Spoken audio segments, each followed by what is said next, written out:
to imagine all life as you know it stopping instantaneously and every molecule in your body exploding at the speed of light. Total protonic reversal. Protonic reversal. Protonic Reversal with your host, Conan Neutron. Broadcasting from a secret underground lair in Milwaukee, Wisconsin. A gigantic middle finger to everything that is rotten about music, rock and roll, and corporate power. The thing is, though, if you don't laugh, you're going to go on a killing spree with sharpened nails.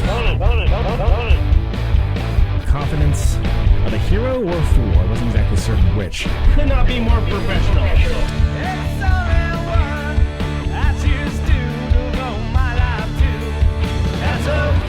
It means something. It means something.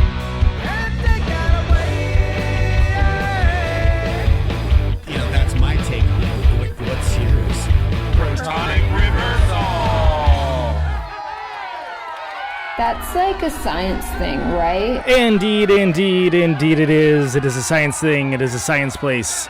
It is a scientific fact. We are all up in your face. It is time once again for the one, the only Protonic Reversal. Here, there, everywhere, coming at you.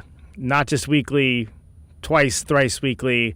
Sure, why not? And joining me today, after quite the break, is the man, myth, and legend himself, star of stage and screen, frontman of the Jesus Lizard. You may have heard of them, Scratch Acid, and I think last time, David, Flipper. I think you had just started playing Flipper last time we talked. I'm remembering this now. David Yow, welcome to the show.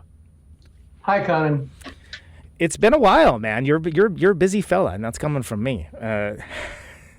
How are things? How's the acting life treating you? Are you still liking it? It seems like you're doing very well with it. Like you're getting all to roles. There's this pandemic thing that's going on, and it's kind of screwed that up. So I've had in the last year, I've had a handful of auditions that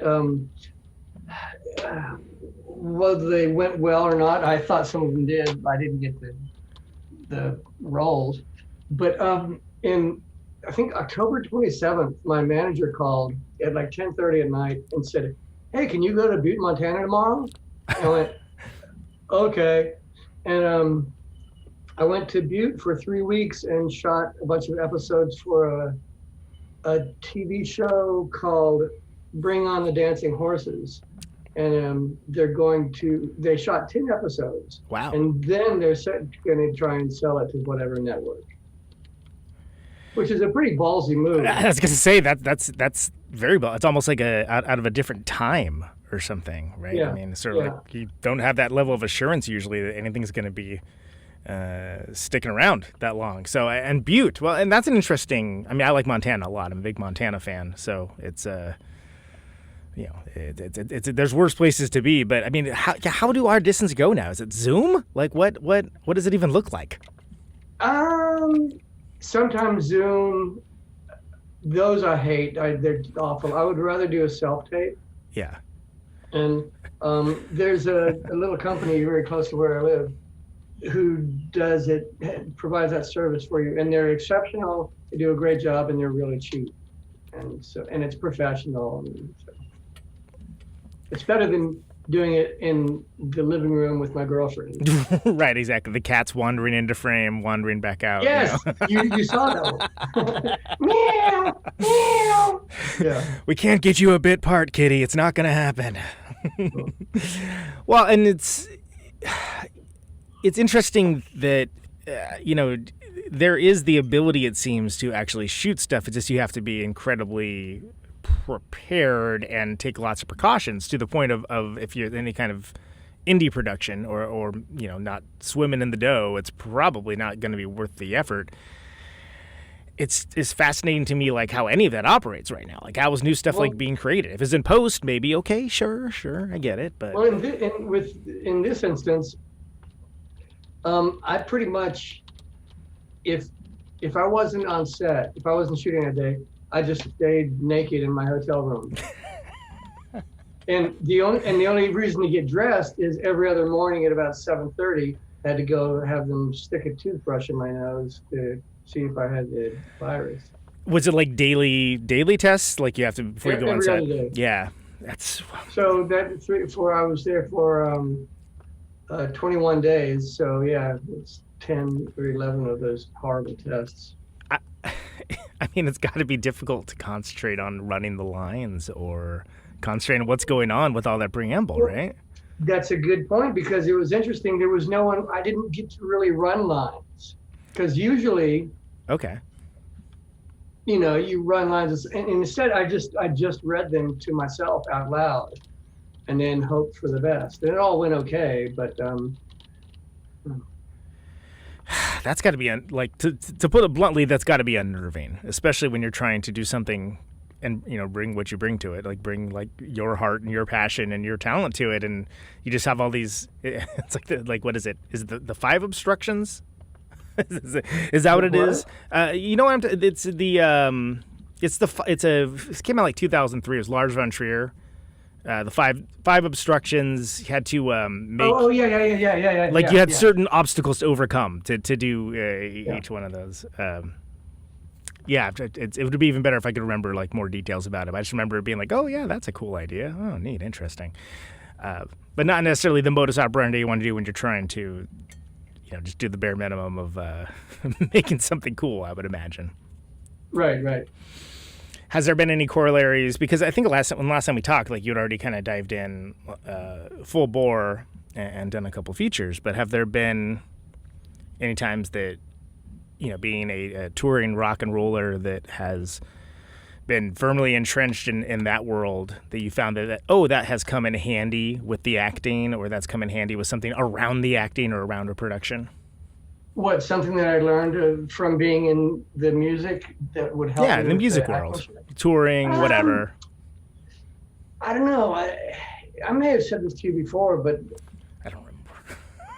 I mean, people have told me that they thought that it seemed like a natural transition for me to go from the way I behaved doing shows with the Jesus Lizard to go into acting.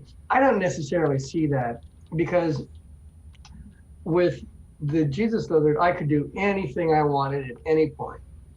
Complete, absolute freedom. If I wanted to sing the song, I could. If I wanted to make up new words, I could. If I wanted to just go sit over there, I could. With acting, it's not like that. You have to say this thing as you're putting that down, and you pick up the gun and walk over there, and so there's the similarity is that it is a performance. And I've just recently decided I need to tell myself that when I'm doing these auditions, because I get terrified, and I just go like, don't be afraid. These people are on your side. They want you to do good. The better you do, the easier their job is. Right. For casting, if you kick ass, then you solve their problem. And so I need to always consider and remember that it is a performance. And if you think of it as such, it's easier to get in there. Well, no, and it makes sense. And I think of, did you ever see the film Living in Oblivion, early Steve Buscemi film?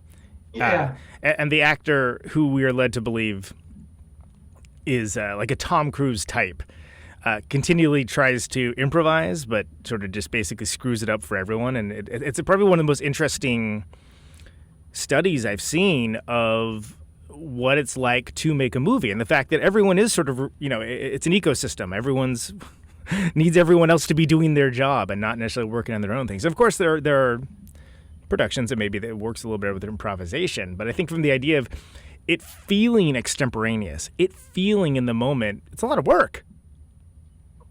And it's bizarre, and you said all the people that have to do their jobs. It's of any artistic endeavors I know of, I don't know of anything else that requires so many people to do their shit right. Right. I mean, it's a miracle that a movie can ever actually. It really is, yeah. Like it's with all the moving parts, it's this gigantic machine that can just grind to a halt at a moment's notice, right? It's crazy. Early on stuff, scheduling and location scouting, and just all that shit. It's incredible that it can ever happen. And then sometimes they do it well. Right, and that's somehow all the more impressive, and then you understand why there's awards for every darn thing that happens, because they all deserve it, every one of them, especially if you do it well. Do you have any ideas, like, now that you've done, like, more than a few features and you've kind of into the rhythm of it, not like a novice or anything along those lines, do you have any ideas of early on what's going to be expected of you? I mean, is that something that you kind of have to find out on your own? Like, does it depend on the director? Like, how do you know what you need to be doing or where you need to pull from?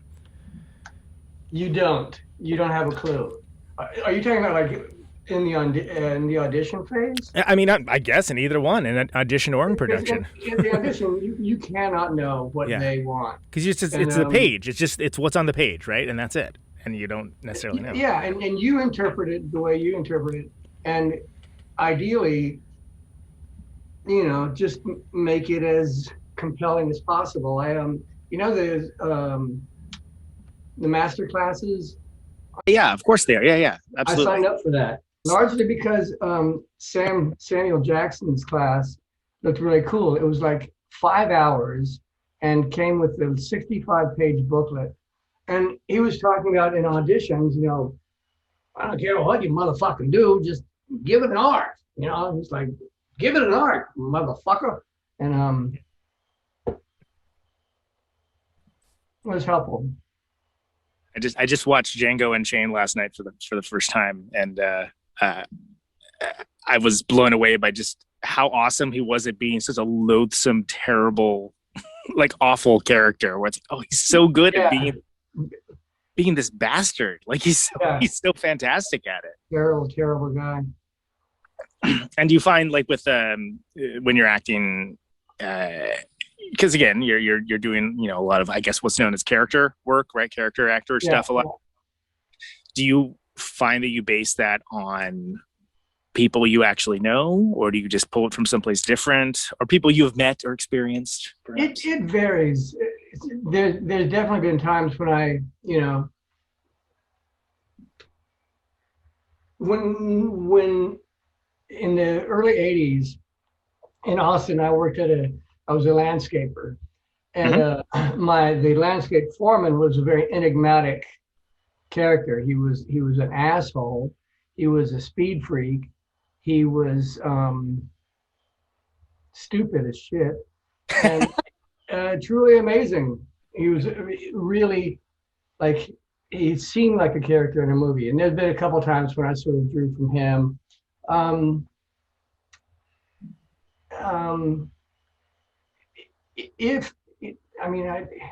my experience, if I am able to kind of base the character on something I've seen before, that does make it easier. And hopefully it doesn't come across as, oh, he's just doing that guy from that other movie. Right, exactly, yeah. If you pull some, B-level status like Robert Mitchum looks, hopefully they're like, oh, he's doing Robert Mitchum, Yeah. I know what he's doing. He's Night of the Hunter. We get it, and that's so. And the reason why I asked is because that makes me wonder of having made that transition. You've met so many people over the years. As a human and as a musician, do you look at folks differently? Do you find yourself studying people more, or like kind of like taking in like weird traits or like interactions? Maybe a little bit. I think I've always been like that a little. I really enjoy people watching, and I'm relatively observant. So I think maybe a little bit more now, not a whole lot. Oh, and I wanted to mention this thing that I just did with the Bring on the Dancing Horses. I play a hitman, and my partner was played by a guy named Happy Anderson, who is 3 times my size. He's enormous, and he's really cool, and he's really funny, and I really enjoyed it, and I think that is going to make the show pretty interesting. And also, Lance Henriksen is in it. No kidding. Yeah. Yeah. Of course. I didn't get to act with him at all, but I did go to the set one day when he was working, and just hung out with him for a while and chatted. And just what a nice, humble guy. That's awesome. He's Lance fucking Henriksen, and he's humble. Yeah, I mean, he would be within his right to be a total prick, based on what he's done. Which glad to know that he isn't. Yeah, that guy's done a lot. It's so cool looking. Yeah. Do you think that have you been recognized on set by anyone from your music career? Oh yeah. There's only been one time in my life, though, I've been recognized on the street for my acting career, and it was so cool. We were in Silver Lake at this little Mexican restaurant, and a guy came up to me and he goes, "Dude, you're the dude from that Off video." And I thought that was just great. And if you're going to be recognized for an Off video, that's the perfect interaction for it too, right? Yeah. Dude, you're the dude is classic. I wonder if you could. So actually, while we're talking about that's an interesting video. Like, how did that all come? I don't think we talked about that last time. I'm just not going to sit here and break my brain trying to remember what we talked about last time because it was a long time ago. I don't think we've ever spoken before. We absolutely have. You've been on this show before, David. If you said so. You're the one with the brain power. I can pull up the archives. But you were just starting to play with the Flipper guys. You were just starting to sing with Flipper at that time. Like I don't think you'd even done like a show yet. I think it just was like on deck. Right. So before that, so talk about that Off video, and that's a cool video. I mean, as far as like music videos go, like that catches the attention, right? It's exciting. Oh, yeah, I think it's really good. I think we shot that so quickly. I mean, I don't remember, either Dimitri or Keith called me up and said, "Hey, would you like to be in a video, that we're doing?" And I said, "Well, okay. I have a beard." And they said, "Perfect. Don't shave it."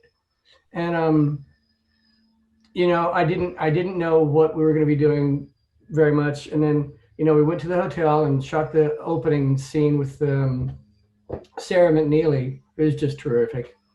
And then went down to Hollywood Boulevard, and I had never met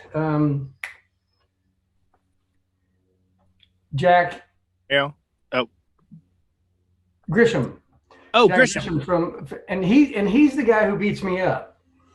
Right. Yeah. And, I thought it was fun to do. And I'm really, really pleased with the outcome. The only complaint I have is that when there's the part when his character pisses on me. Yeah. they got a bottle of apple juice to squirt on me. And I realized later, watching it, you could have used water because it was so sticky. I was covered in, extra sugar apple juice in my hair and everything. Just like that for ants. Yeah. I was a sticky man. Yeah. Is that was it? Because there's a few videos like from your bands, but what's it like, working on a video that's not your band, that's not your music? Like, you think about what you need to do any differently because of that? Well, in the videos that I've done for the Jesus Lizard, like there's that one that's in like a warehouse, and and it's pretty like it's visually kind of cool looking, kind of minimal, like, but you're doing a performance in like you're singing, so you're going to be in a different place than it is if you're like acting in a narrative music video. Right. And I was not a fan of lip syncing. And so if I'm being a guest in someone's video, like with the Off video, that's great. I don't, Keith, you worry about lip syncing. Yeah. And does it get you? Does it feel more like it's a music thing, or does it feel more like it's an acting thing, or is it like a that felt definitely like an acting thing, very, very definitely. And at the very end of it, like after the cop walks away and after Jack walks away, and then it's kind of slow motion, and you see me sort of like, what the fuck are you looking at? Yeah, I felt it because I'd fallen on the granite of the sidewalk a couple times, and it hurt, and I was covered in fucking apple juice, and all these tourists staring. It was so fun. I mean, the people they were backing away, from this weird little old man going, "What the fuck are you looking at?" Yeah. That's like, if you're actually intimidating the onlookers, you're probably doing a pretty good job of projecting that character's frustration. Yeah, hopefully, yeah. Can you? And again, I guess I could have just listened to the other episode, but you were at the beginning. Last time we talked, you were at the beginning of playing shows with Flipper, which are huge shoes to fill. But I saw those shows and I loved it. And I love that you seem to approach it with some degree of reverence and respect. But it wasn't like you were doing like an impression. But it wasn't like you were just doing like your thing either. You seem to have like a kind of like a different specific approach for Flipper. I wonder if you could speak a little bit about that. How was that experience? There was very much a degree of reverence because, when I first heard Flipper, and it was at the same time as the Butthole Surfers, and I was just going like, holy shit, this is fucking art punk. And I was so impressed with everything, like the Brainwash 7-inch. I remember the Brainwash 7-inch. I would say to my friends, like, you got to hear this. This is the most important recording since Abbey Road, which had not been that far before. But yeah, so I considered myself part of the band while we were doing that. So I was at liberty to do whatever I wanted with the songs. Like some of the lyrics I just wasn't down with. Bruce was so nihilistic and stuff. Some of the really, really negative shit I couldn't do. Like I couldn't say I changed life from life is pretty cheap to life is not cheap. Yeah, because that's what I wanted to do. But some of the songs, like Love Canal, and what's the one the Melvins covered? Which Sacrifice. one? Yeah, Sacrifice. God damn, I felt like it. I swear to God, doing Sacrifice, I felt like a bulldozer meets a silverback gorilla. It's like, don't fuck with me right now. Yeah, now's not a good time. I'm a monster, and it felt incredible because I'm a little guy and stuff. But I just felt it was like power. It was just this incredible power. Well, and in the songs, even after all those years, they still work. They still work, and they're still good songs, and it still sounds as kind of like weird and unearthly as it ever did, if not more. So to be able to have like a whole new generation of fans to be able to like see it and see it presented like live, like it's even more. I don't know. It's cool. It was a very cool thing. It was a confluence of cool things when you did it, and I really like the way that you handled it. Thank you very much. It was the other bands that I've been with, the Scratch Acid and the Jesus Lizard, all our music was extremely structured. Right. That's the way it goes. And with Flipper, most of them didn't have a structure. Most of them, it was kind of up to me, like, well, I'm going to wait a minute and a half to come in. Yeah. Or whatever. And that was kind of cool. Because I felt like I was shaping it, as it's going along.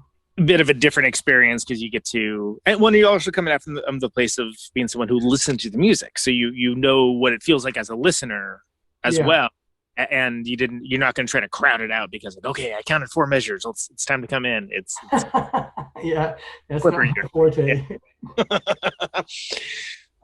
Yeah, and that's something that I think the Jesus Lizard had a bit of a reputation because of the nature of the performance, that maybe like people like not familiar with music might feel that like a lot of it was improv, and like I mean the whole point is it was like very tight and concise musically. It's just that like the points of you as a frontman and doing vocals, first of all, were dependent on what was going on. I mean, I want to see you do a song from the T-shirt box at Bottom of the Hill, like you were in the T-shirt box at one point when you got stage handed around. Crowd surf, that's the word, not stage handed. I'm still stuck on the movie thing, I think, and it just occurs to me that it was amazing that you were as dead on with all of it as you were. I mean, was that just the fact that like the songs become muscle memory, and so then everything else kind of becomes the paintbrush and board to paint on board? Yeah. What do you mean? Are you saying that I adhered well to what I was supposed to be doing, kind of thing? Well, yeah. As a vocalist, like, how did you approach in the Jesus Lizard? Because you were known as a dynamic performer, like from the great school of like the unpredictable, Iggy Pop, like for instance, right? That you had your own feel to it, and the music being so just those guys grinding it out. Like, how did you ever have an action plan for like, okay, maybe I'll go over there for a bit, or was it just like what was you were feeling at the time? Like, where did the performance come in from? Because I think I've seen it aped a lot, and it's never quite the same. That's where I'm driving at with it. I think it was generally spontaneous. I always I repeated myself a million times, did the same kind of thing. Like, for Seasick, there was this dance, and for Dudley, there was this dance. And but I tried to not repeat myself too much. As far as like, I've read so many reviews where they say like, Yow was, drunk as shit and getting tossed around by the crowd, and he didn't miss a beat. Oh yes, he did. It's like you just don't know the beats that he missed. Like, right. Yeah, it's and ideally, when I'd get lost or something, I could find my way back, to where I was supposed to be. There was one instance in particular in Milwaukee, and on the set list, I could see the next song up was "Then Comes Dudley," which we just would write as Dudley, and I forgot the words. I was completely blanking. I couldn't remember what the fucking words were. So I just kept going like, Dudley! Sorry. We're I mean, but it's almost something where it's your song, you can sing it however you like, right? Exactly. I mean, yeah. Ideally, that wouldn't happen too often, but yeah. Did you? I mean, thinking about like unexpected events happening while being like crowd surfed around, or in situations where you never quite know what's going to happen. There's certain musical cues you listen for? Is there a place like in your head where you're at for things? Like there's a lot of activity. There's a lot of interaction. Yeah. Just gonna try and pay attention and hopefully the alcohol intake wasn't too great that you can't really do that. But that happened a couple times. I was a gigantic Scratch Acid fan in high school, but I was too young and too ignorant of awesome music to ever know when you guys were around. But did that develop as a Jesus Lizard thing, or was that something that was you kind of started off doing? Obviously not while playing bass, but like when you started being a singer, like was it just the kind of show you wanted to see? Oh well, yes. I mean, that was the Central Texas punk rock scene, and some of the frontmen of bands around at the time, with Gary Floyd from the Dicks and Biscuit from the Big Boys. Although Biscuit was mostly just fun. He was just fun, good time. But then like Chris Wing with Sharon Tate's Baby, and Gibby and Paul with the Butthole Surfers. I feel like that's sort of how I cut my teeth, was like being around those guys, and having an obligation to entertain the people who spend their hard-earned $6 to to go to a show. Well, and was there, was it more of was there competition at all with it, or was it more of like a Shine Theory kind of situation? Oh, I don't think there's competition. Not at least not that I was involved in. It was pretty mad. I think everybody kind of like, well, it's not like everybody liked everybody. They were assholes and stuff. But I mean, generally it was a great community. It seemed like, if anything, it was maybe something where no one wanted to be the one that would like let down, right? Everyone was just plying their trade, doing their thing. No one wanted to be the weak link, but didn't seem like it was cutthroat necessarily, or something along those lines. Like it was more like a good punk rock community sort of thing. I've talked to Dwayne a little bit about it on the show previously, but can you tell us a little bit about how the Jesus Lizard originally came to pass? Moving and just all that, came to pass gas. We Dwayne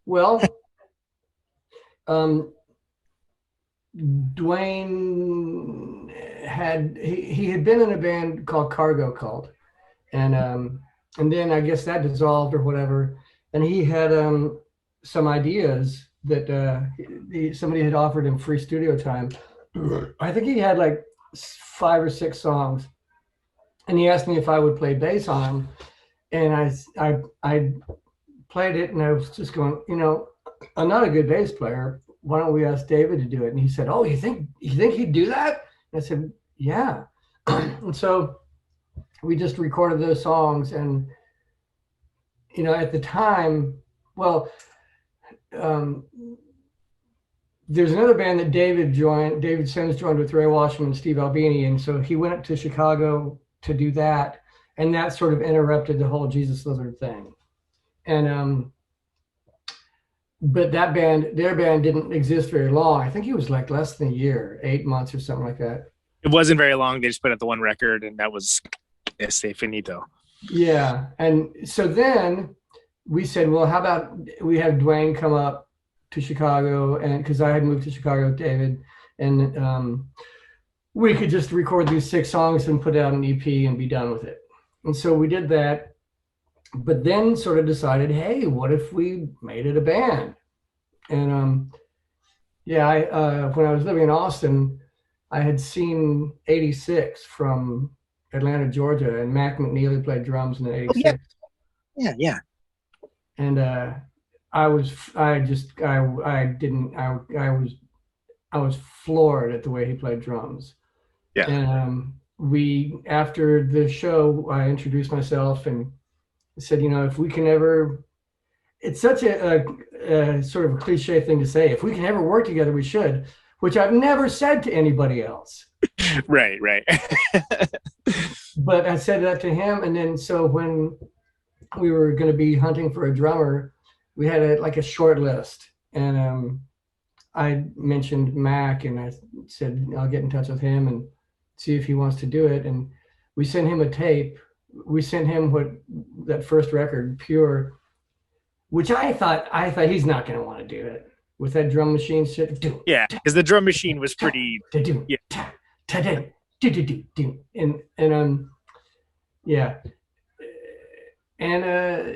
he wanted to do it. And it's funny, when he got to Chicago, he told us that all his friends had said down in Atlanta, like, now if you get up there and they're all a bunch of junkies, you just turn right on around and come back home. And fortunately, we weren't junkies, so yeah. And then we just started writing and touring like crazy. I mean, Dwayne characterized it once as it being almost like a monkeys-like situation, as far as like your work ethic and just being around each other like all the time and always working and always doing new stuff. Monkey? Yeah, Monkeys, like not Monkeys like the animal, but like the television show with Peter Tork and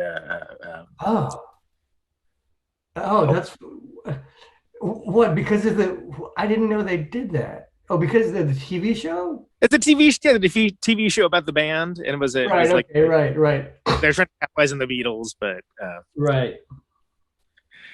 Anyway, but I guess what I'm driving at is that you hit the ground running like big time, and it kind of seems like once Mac joined up, it's like that. This is it. This is what's happening. Let's go. It was really good. Like, did you just know immediately, like when he started, like he started up with like Bloody Mary or something, and did you just like, oh, yep, that's it? I don't remember specifically, but I think so. I mean, we hit it off pretty well. Yeah. The four of us, and we all four lived in the same apartment, and we practiced, 8 hours a day, every day, and we were constantly around each other. Yeah. Like the Monkeys. I was gonna say, I think that's the piece that he was thinking of when he said the Monkeys, of just the constantly being around each other, not necessarily the hijinks and antics right aspect of things. So then how did things change with the song composition, now that, like, okay, so you've got, like, it's a real live, real deal rock and roll band, like there's real deal rock and roll music happening. It's not a drum machine, not if there's anything wrong with that first stuff. It's like, I think it's super cool, but it's a different freaking story, right? And that's when we start getting into where I think the magic of the Jesus Lizard starts to happen. So can you tell us a little bit about, like, all those songs, like, what was it, like 7 versus 8, Tight and Shiny, all those ones, like the ones that were on Head. I think Tight and Shiny is an interesting one that you chose first because it's instrumental. I was gonna say, I was trying to think of any title. Like, I was like, title, go, and that's I get it. 7 versus 8, that's a good one. Killer McCain, I saw you guys play that for years and years and years. Like, it worked really well as a live song. So tell me about that record. Tell me about, like, writing with Mac. Like, how did things change? Like, what did? Oh, with Head? Yeah. What did y'all bring out of each other with that record? It was just really, it just came, it just flowed. It was really easy. I think at the very beginning, we practiced in Corey Rusk's basement. Corey Rusk ran Touch and Go Records, and he and his wife lived in this house, and we practiced in the basement for a while. And it just seemed like it fell together. It was so easy, and it was so easy to rearrange and collaborate and stuff like that. It was really exciting. And then there was a handful of other places we practiced, but I think when we were doing Head, we were there, and I don't know.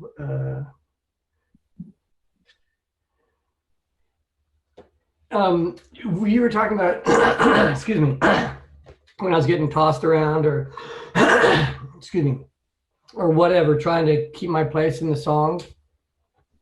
The song, both One Evening and Killer McCann, I could get lost so easy. I never knew. I mean, so often with those songs, I'd have to just sort of like look over at Dwayne and he'd nod like, now.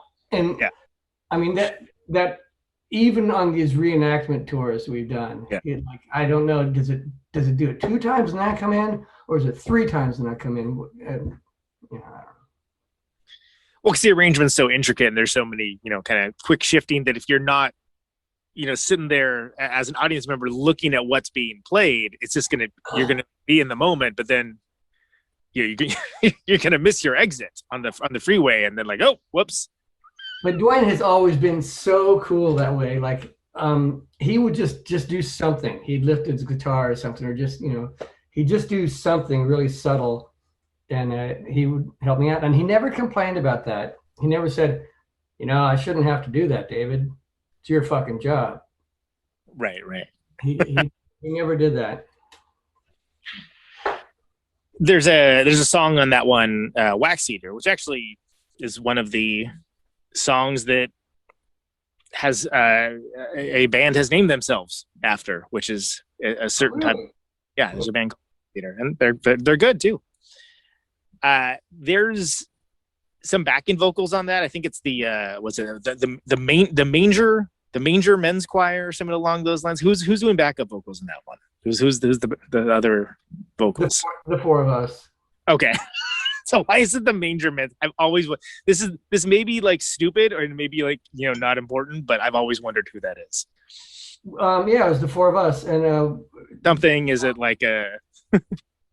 Well, when David and I first moved to Chicago, we lived with Ray Washerman, his girlfriend, and because it was all a bunch of Texans, like Albini and all our buddies called that apartment that we lived in the Ranch. So come on over to the Ranch, we'll have some beers or whatever, blah blah blah. And then when things changed, and then when the four of us Jesus Lizard guys all lived together, we called it the Manger because of Jesus.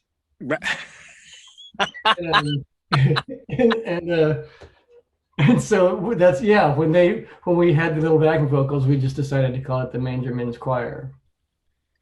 That's fun. So is that the when it was the Ranch? Is that your first mistake was thinking you could fuck with the Ranch? Yes. Yeah, that's what. Yeah, because there was this guy who lived a couple houses down, and I don't remember specifically what he did, but he was a fucking asshole. And David wrote Blockbuster about him. Nice. And also in on Head, there's some backing vocals that my wife did when I was married at the time, and that was Susie. Mind hearing the story, repeating the story, but she was so nervous that I went in the vocal booth with her and kind of held her hand. She's got the headphones on, and I think all she was doing was she was just going, hangs. That's all she had to do. Right. But she was so nervous. She goes, God, I'm so nervous. I'm sweating. Even my cooch is sweating. And of course, she didn't realize that the guys in the control room could hear everything that she said. And so we come back from the vocal booth into the control room, and Albini's on the floor laughing. Yeah. It was a good recording mode. Even my cooch is sweating. That's a great studio moment. To be sure, that's a good one. So then, and recently,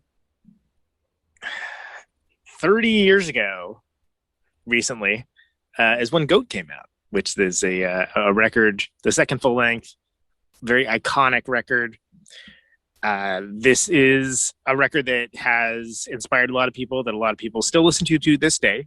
That is a record that has brought a lot of joy to people. And I was wondering, this is, I want to talk about everything, but it's not often you get to, like, at the week, talk about a record that came out 30 freaking years ago that has still had that level of impact. Right. So could you tell me a little bit about, just at the beginning, where were you guys from as a band perspective, from a songwriting standpoint, the recording of that, just kind of like the world around when you were making Goat? Well, I knew you were going to ask a question along those lines, and I was telling my girlfriend, like, I'll do the best I can, but I don't know. It was a fucking blur. It was a whole lot of fun. Good thing we didn't base the entire episode on it, right? Yeah. Yeah. Let's see, like, what pops in my head? Like, I think that I had written the words for Seasick, and I was trying to figure out where to put what and how to do it. And in this one particular practice one time, I got what I liked it. And I was really excited. And I came home, and on the bed with my wife, I was throwing her in the air, singing the words to Seasick, going, "This is so much fun."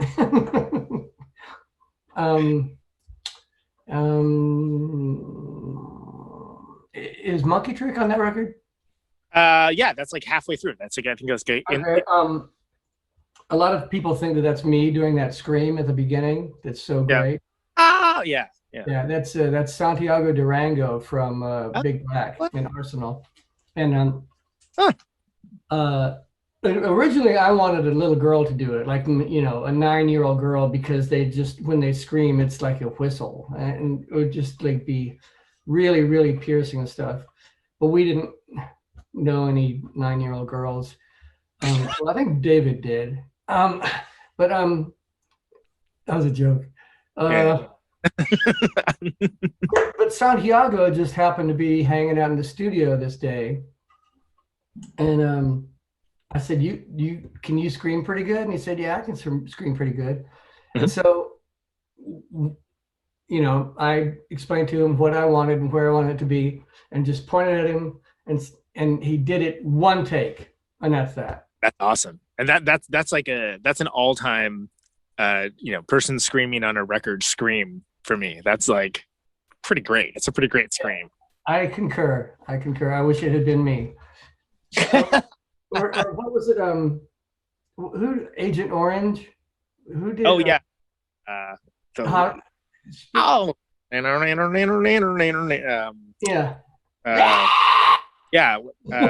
Bloodstains, right? Bloodstains, right?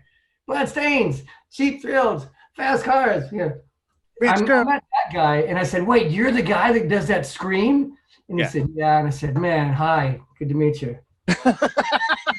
That's another all-timer for sure. That's up there with like the single version of Revolution by the Beatles, where like I think John does that blood-curdling scream at the beginning of it, like the really rocked out version. That's another good one. Cool. We could just have a show where we talk about best screams in rock and roll, I guess. I mean, there's limited audience, but let's talk a little bit about Goat. So okay, let's just go through one by one. Tell me what you know, anything you remember about the song, you know, lyrical inspiration, you know, musically, and remembrances of anything, recording, playing live, et cetera, et cetera. You kind of already did. First song is Then Comes Dudley, right? We talked about Dudley. Just a second. I'm going to go get a copy of the record, so I don't even know what songs are on it. Okay. hum the theme from Jeopardy real quick. I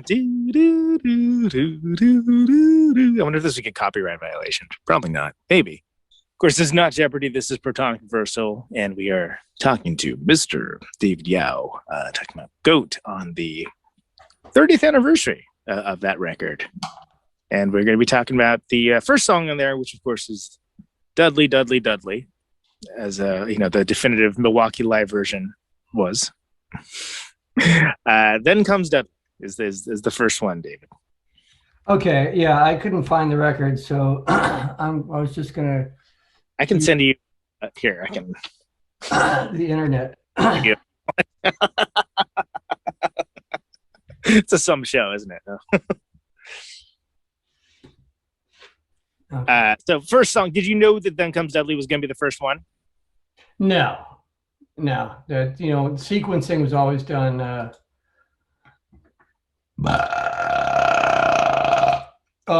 Afterwards. You do Best Belches too. That'd be another short list.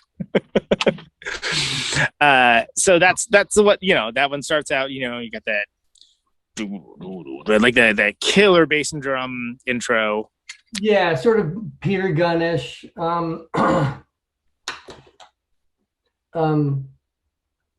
Yeah, that's good sequencing, I think.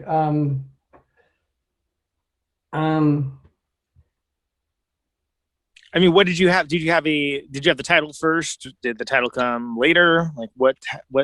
How well, the lyrics are one of the first jobs I had in Chicago. I was working at this hippy dippy health food store, mm-hmm. and the man who ran it was nuts, and his wife was nuts, and he had a mistress who worked there, and she was nuts, and the produce guy was nuts. Everybody there was fucking nuts, and Dwayne worked there before I did. He started, and then I worked there. And the way anybody who ever worked at that place quit was they just left. They didn't say bye or anything. They just left. And that's what Dwayne said. Fuck this place. And he just left. And so I think I worked a few more weeks, and I said, yeah, fuck this place, and just left. But it was just, I had the picture Dudley Do Right coming along and, you know, doing wrong to these people. Just because they deserved it, or just like that was the sort of word picture that you had in your mind? They were so stupid, and just like, and they the way they approached everything was wrong, and I didn't like them. I wouldn't really want somebody to tear them a new asshole. That wouldn't be nice, but you know. It's you wouldn't be sad about it either if it happened. Like, oh, that's such a shame. Oh well, life goes on. So that's funny that there's the mistress of a man who's crazy too. There actually was another. There actually was a mistress who was indeed also crazy. That was just a telling of the of the real life events of this place. This place still in business? This joint? No, I really doubt it. New City Market. Excuse me. Second song's Mouth Breather, which I think there's a very good story behind. I've certainly heard it before. I think other folks may have as well, but I think it's a delightful one, I think. What about Britt? Yeah. Yeah. Oh, you want me to tell the story? Yeah, please. Okay. I don't Steve Albini had to go do something out of town. I don't know what it was. But at the time, Britt Walford, who played drums in Slint, was living in Chicago, and he was going to house sit for Steve while Steve was gone. And Britt, as like many people from Louisville, they're not like other people. And that's not a bad thing. It's generally a good thing because they're just remarkable. I don't know if it's the water or what, but Britt made a few sort of mistakes. Like he got really drunk and lost the key, so he couldn't get in. So he broke the door down and then just nailed it back up with some 2x4s. And at the house Steve was living at in the time, the ground floor was just like a regular house, but then the attic he had converted it into the control room of a recording studio, and then in the basement was where you would set up the instruments. And Britt somehow or the other like broke the toilet, and it flooded and was raining down into the drum room and stuff like that. I think in the song it also says something about the cat died, or he killed the cat or something. Maybe not, but that didn't happen. He didn't kill the cat. That was artistic license for that one. I don't remember, but yeah. And then so Steve and I were talking about it, about Britt, who I absolutely love. Britt, I love that guy. Yeah, great dude. And Steve said, "Well, yeah, don't get me wrong, he's a nice guy, but he's a mouth breather." Oh no, I like him just fine, but he's a mouth breather. And I thought, well, that could be a song. Yeah. Clearly, somewhat allegorically. I mean, into the song, in my kitchen, I find my friend deceased. Like, clearly, he did not die, but that's right. It wasn't the cat that died; it was him dying. Right? Nobody died. But that's the raining piss line is especially evocative of I guess you can go back to the apple juice story from the off video for that, but that's an all-timer for sure. Nub, that's got the that great slide guitar thing happening in there. Can you tell me a little bit about Nub? Okay, lyrically for that, I was riding. I didn't have a car at the time, and so I was getting around on the bus. And there's a sign by the window that says, this is not verbatim. Por favor, de no sacar las manos fuera de la ventana, which means don't stick your hands out the window. Right. And so it's about a kid losing his hand or his arm and then having the ghost. Yeah. Yeah. I think that's pretty much what it's all about. But when I say por favor, everybody thinks I'm saying one by one.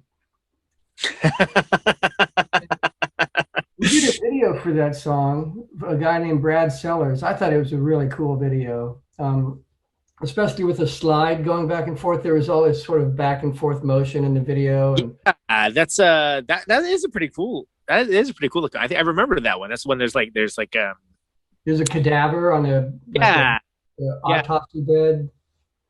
And that was cool. Let's see.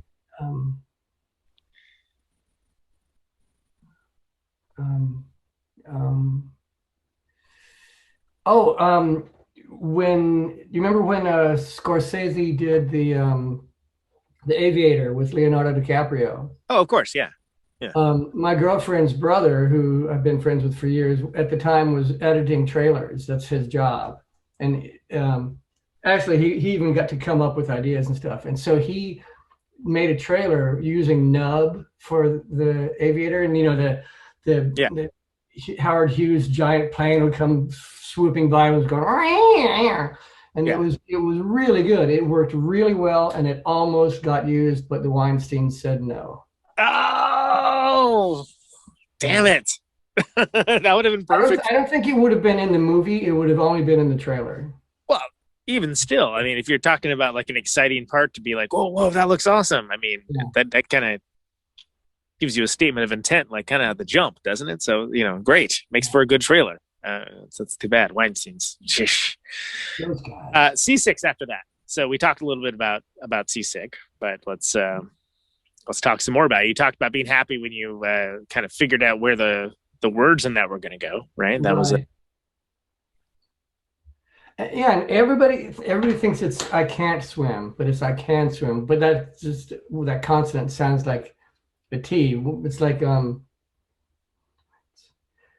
if you wash your hands and you rinse them off, there's no T in that, but it sounds just like you paid your rent. It's an implied T that's not there. Yeah. So it's I can't swim, and I don't know what that's about. That's just completely fictitious. Like, I think some people wanted to do something bad to some guy by the ocean. I like the get soused by the sea lion. I think that's a good short story. Also, Dwayne does a cool trick on there where he takes 2 strings and grabs them with the pick so that they overlap and then slides down. And he does that to 4 strings, 2 pairs of 4, 2 pairs of 2, and it just goes this like, and that's the gets south by the sea. Yeah. Really unearthly kind of like, what is that kind of sound? Yeah. Catches the attention. Interesting guitar player, that's Wayne. He's a very, very unique, cool, interesting guitar player. Yeah. So then after Seasick, we got Monkey Trick. Okay, Monkey Trick, I think, is the best song we wrote. Of all the records? Ever got the perfect recording of it. I think that there are places to... Albini and I sort of shared this belief, which I don't know if I still am down with, but that keeping the vocals a lot quieter than your typically, that it makes the music seem louder. So whether it does or doesn't, it doesn't serve well for the vocals because you can't really hear them.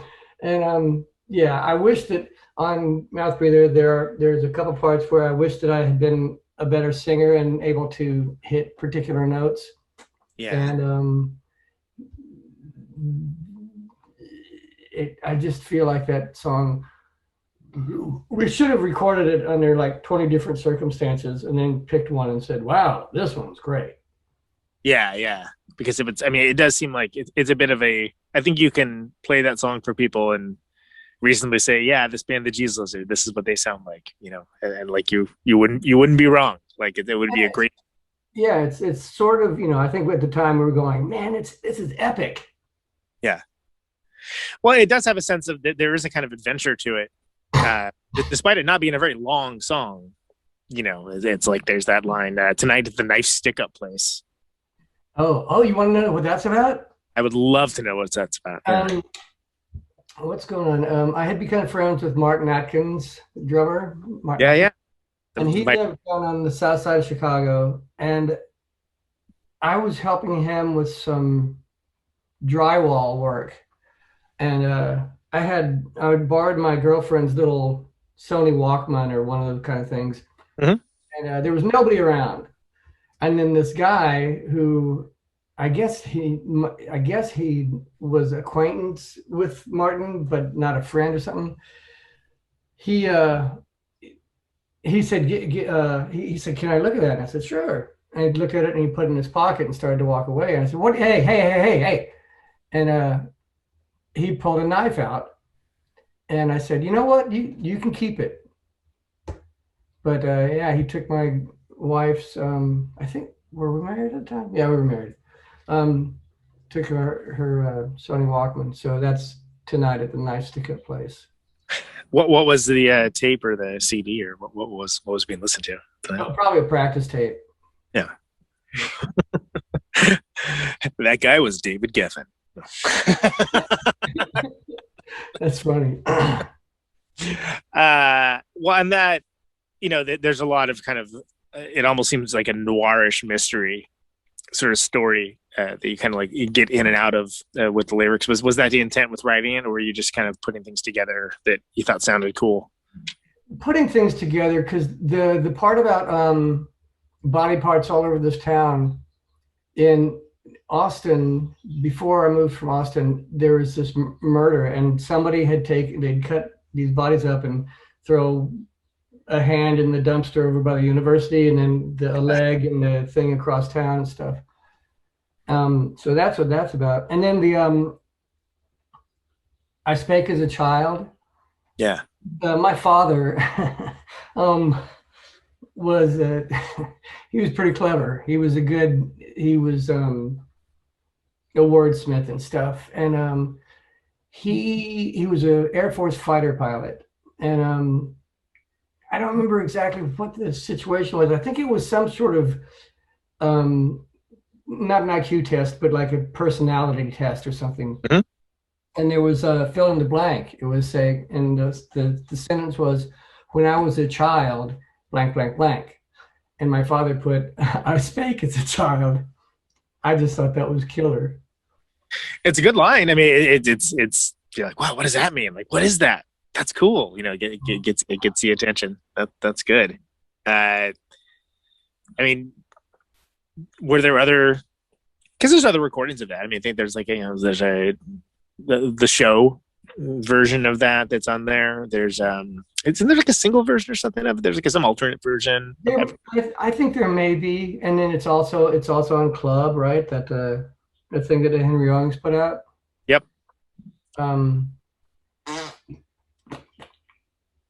And it's funny you said it's not long, but it seems like a long song. It would have been, we should have made it like 7 minutes.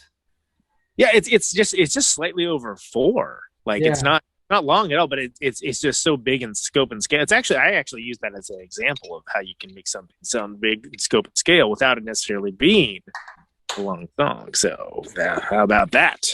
I'll push my glasses up after making that. I don't have on. Carpus is the next song. Yeah, I don't like that song. You don't? About a guy named Carpus who was in prison and stuff. I don't like the music. I don't like the words. I don't like the way I sang it. There's not anything that I like about that song.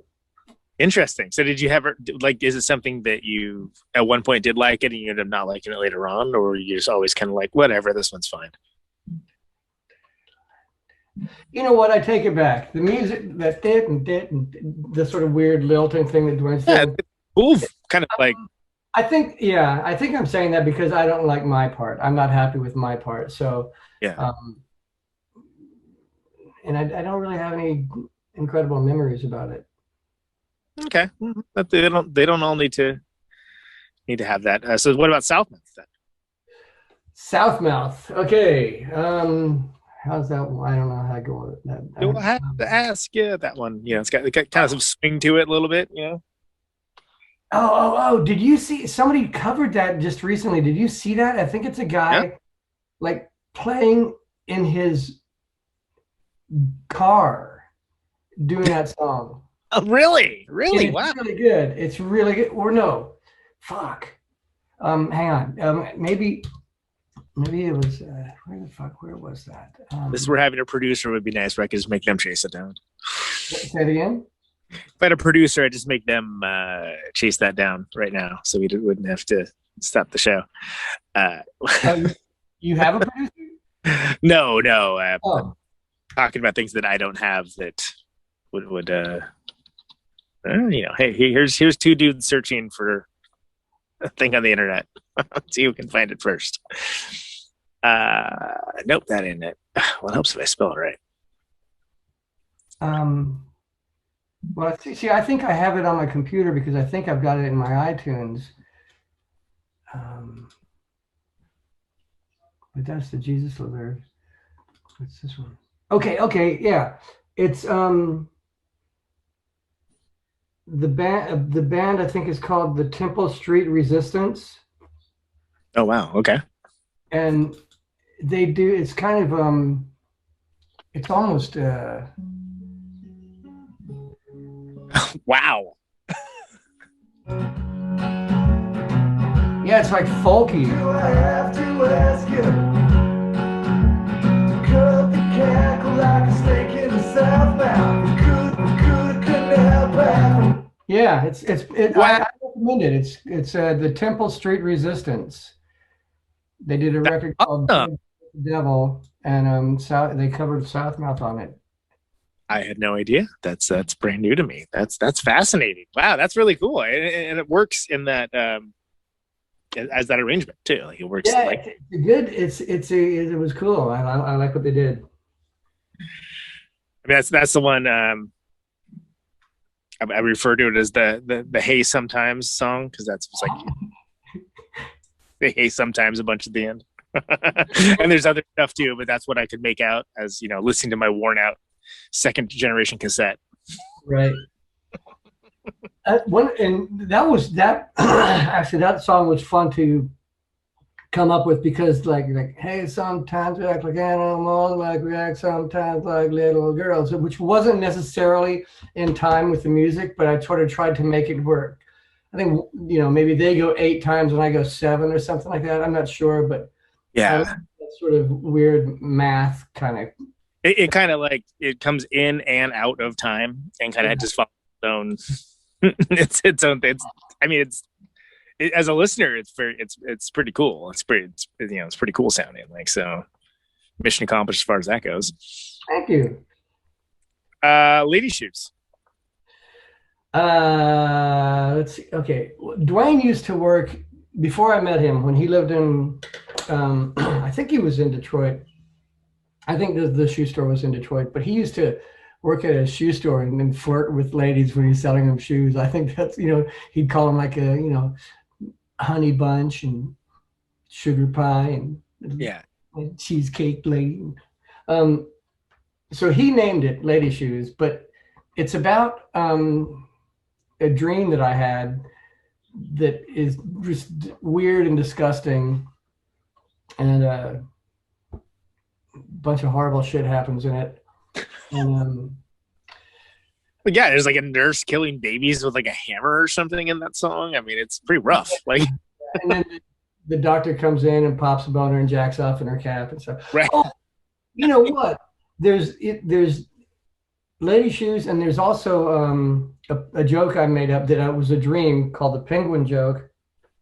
And I just recently, like 2 weeks ago, finally saw The Aristocrats.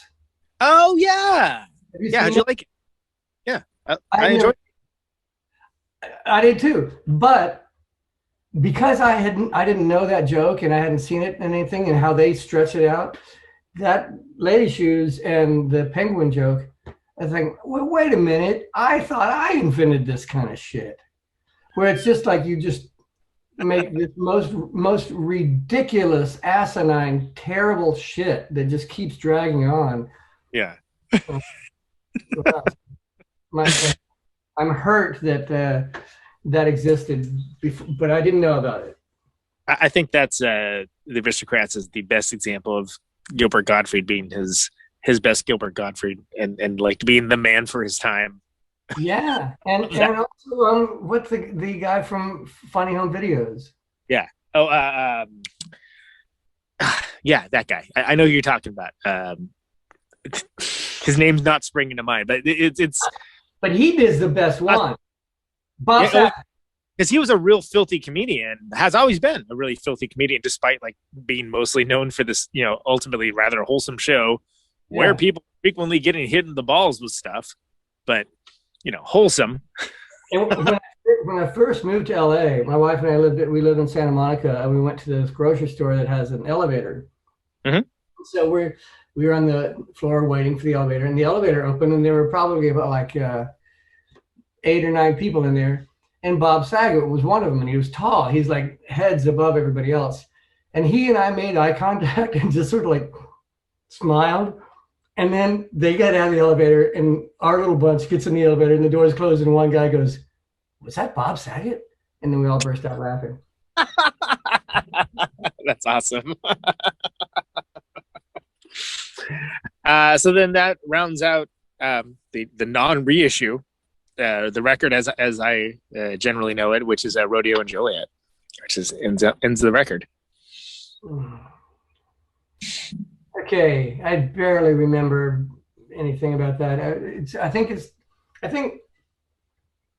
I liked Chicago, but very early on I was tired of the winters. It's just the winters suck. Yeah. And I think that was sort of kind of about like complaining about the shitty weather. I don't know. It's a pretty abstract, right. Abstract lyrically song, but it's there's some kind of propulsive, cool guitar stuff that happens in there. It's a fun ender for a record. I mean, it's an iconic record for a reason.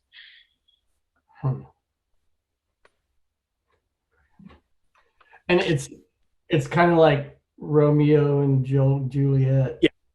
If you've ever been to Juliet, it's even funnier. Like I think it was the 4th or 5th time I had been in Chicago on tour, and I was like, oh, like I saw like a sign for Juliet. I'm like, oh, I get it.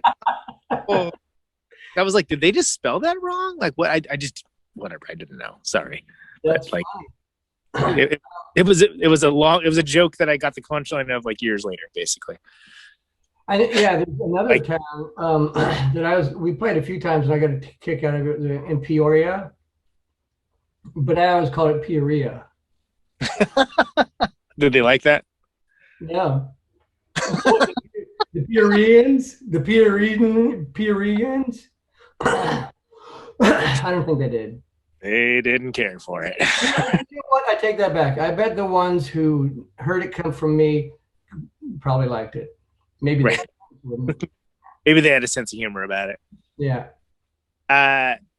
So that's the record proper. That's GOAT. That's I mean, how do you feel about that record in the pantheon of the rest of the discography of the rest of that band? Like, do you feel like it's good? Have any?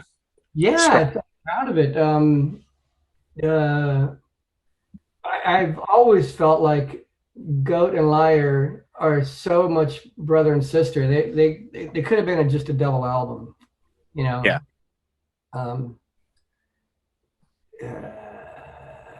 Because all our records were really short because we were lazy. Well, exactly, and they come from that school of, hey, that was great, let's just play the whole thing over again, rather than what kind of became a late 90s thing of, hey, this is great, when is it going to be over? Really? In the late 90s? That's my personal, well, because it's like CDs, right? People like, oh, we can pick 72 You put 72 minutes of music on here. Cool. Let's put every song we've ever written on. You know, Right. Turns out that's not the most enjoyable experience. Speaking personally, others might feel differently, but you also. Oh, go ahead. Sorry. Well, I sort of think to a degree, and I think I can speak for the four of us, that we all liked the idea of Leave Them Wanting More, but also we were so busy touring that once we got like, you think that's enough songs for a record? Yeah. Okay, let's just do it. Just move on. Well, because you had a couple other songs around that time. That was Sunday You Need Love, Monday Be Alone, the trio cover, right? That was like around that same time. Which I think you what I love is that you did not one but two trio covers, but neither one was Da Da Da, and I love that. You better sit down. David and Dwayne wanted to do Da Da. They wanted to do a trio songs, and I was going like, I don't even like the two we're doing. and also that's Santiago on Sunday You Need Love. Right. Yeah. I'm not a fan of trio. Not a big trio fan. But that's okay, because I mean, I think if you're going to cover something, it doesn't matter if you like them or not. It's like what can you do with the idea that they had? Right. With that song, like what can you bring to that song? Yeah. What's the speaking of other things, and that I guess that's on the I don't have it, but I guess that's on the remaster reissue. But there's pop song as well. There's a couple live songs also. There's like a live version of Seasick.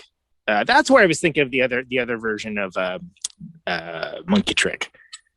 That's what that's on. Okay. But there's the pop song. It's called Pop Song. What do you remember that one? That's I know we did a song called Pop Song, but I don't have a clue what it sounds like. See if I can find it. Let's see. Do you have a green screen behind you? I live in a void, sir. Yeah, this is one that kind of, it's kind of Gang of Four. You're like doing the super fast. Hold on, so I can.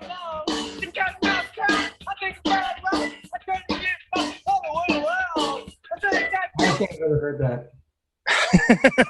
So no specific memories for that one, then. No, I don't remember. That one. Fair enough. I don't think I had ever heard it before that reissue came out. So that's good. 30 years ago, man. Like it's did it ever occur to you that people would still be like, listening to that record and finding influence and love and That's an interesting question, because I remember when it came out, I was going like, man, I bet in 30 years people are still going to be listening to this. All right, dumb question. Fine. It didn't occur to me. Oh, you've done the music thing. Like like when Scratch Acid was a band and we sold more than 1,000 records, I was going, what the fuck? I don't even know these people. Yeah. So, yeah, I mean, if it can be still appreciated that long after, I'm honored, flattered. Well, I talk in this show too about there being like certain records that some kid finds every year and kind of like, oh wow, cool, check this out. Whether it's like freaking the Spider Minor Threat, like whatever, not Trio apparently. Like the records that are just like, whoa, when someone gets their first Thin Lizzy record, whoa, oh my god, it's great. Like it kind of opens up their horizon somewhat. And I feel like Goat is absolutely one of those records. Again, as you mentioned, like kind of like the sibling to Liar, right? Because it's sort of like either one, take your pick. They're both can kind of do their statements of intent. But it's interesting. I'm just coming to this perspective of like a fan, really. But it's got to be kind of weird to see people kind of attempting to rip off stuff from that record or like, do their own thing with it. And, I mean, do you hear that at all? Like, is that something you ever think about? I've heard people talk about like, you got to hear this thing. They're just ripping you guys off, and I listen to it, and I don't see it. Yeah. There's that version of Southmouth that's really good, and then on another record we did a song called Elegy, and a band in the Northwest called The Hearers did a killer version of that song. And there was a Scottish guy who played an accordion version of Slave Ship. Oh, awesome! That sounds great. Yeah. That sounds rad. Yeah.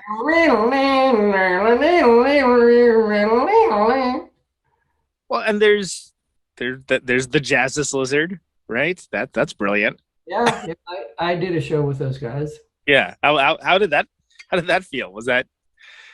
It was funny. Yeah. It was good. It was funny. It was interesting. Did it like hit the same at all? Did it feel like you were in a weird dream or something? Like what was the? No, it wasn't. It wasn't the same. It's very, very different. But it was fun. They're good guys, and I'm touched by the concept. I think Liar is a fantastic record as well. We don't need to go through song by song with it. We talked a couple ones as well, but I mean, when I think of that record, I think actually the first song I heard from you guys probably was Puss, just by nature of the internet being what it was and whatnot, and I kind of backtracked.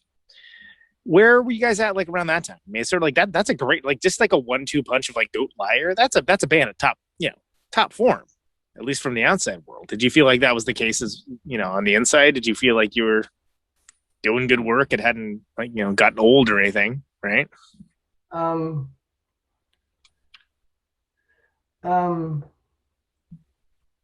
Yeah, I think even when we finished Liar, I was going, wow, this sounds like the other disc of the double album with Goat.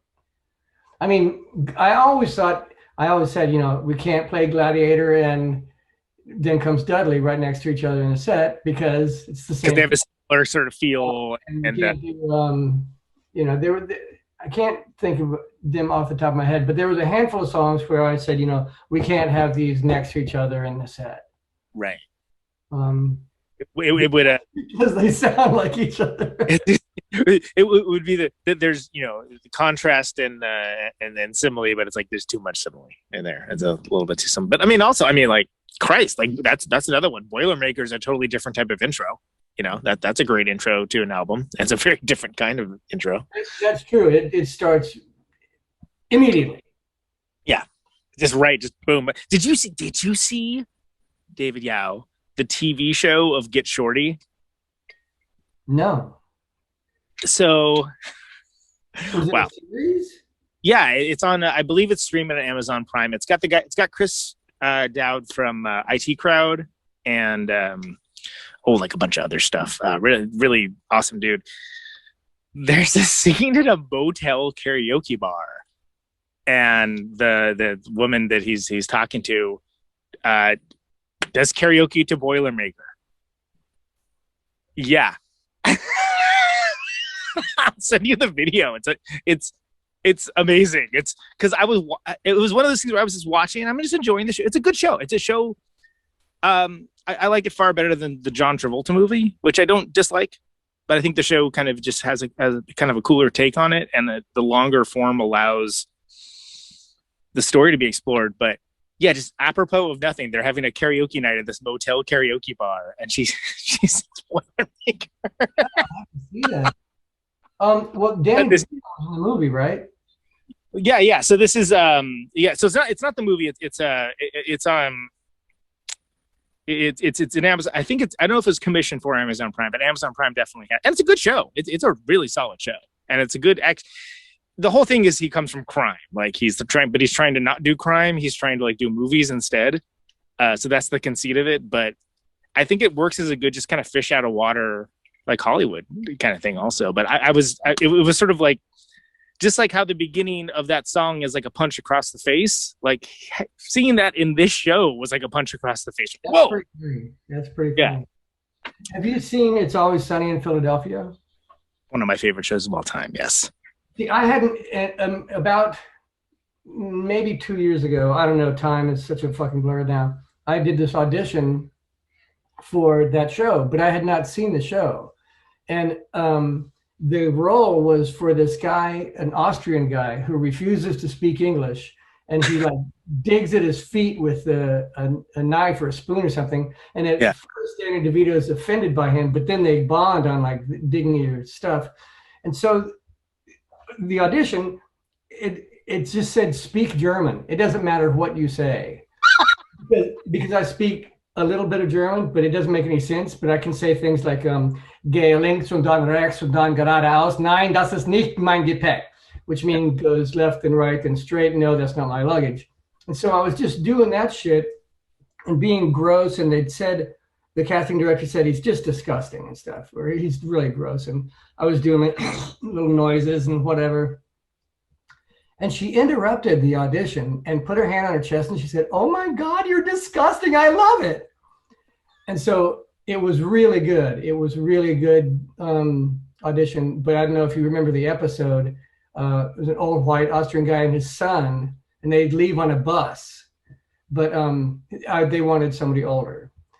Gotcha. But they did tell my manager that they loved it. And I said, tell them to fucking write me into the show that I'm Danny DeVito's long lost brother. And I'm part of the fucking show from now on. How amazing would that be? That would be. That's the most punk rock thing on TV. There's blood and vomit in every episode. Well, and I love that it's so long running too, and the characters get more and more depraved and more crazy and weird as time goes on. Like they're relatively well adjusted, in the first season, and just like as time goes on, they just get further down the line, and I love it. I love it so much. What I saw was the one when Danny wanted to sponsor the beauty pageant, and he's going, I'm not attracted to any of these little girls.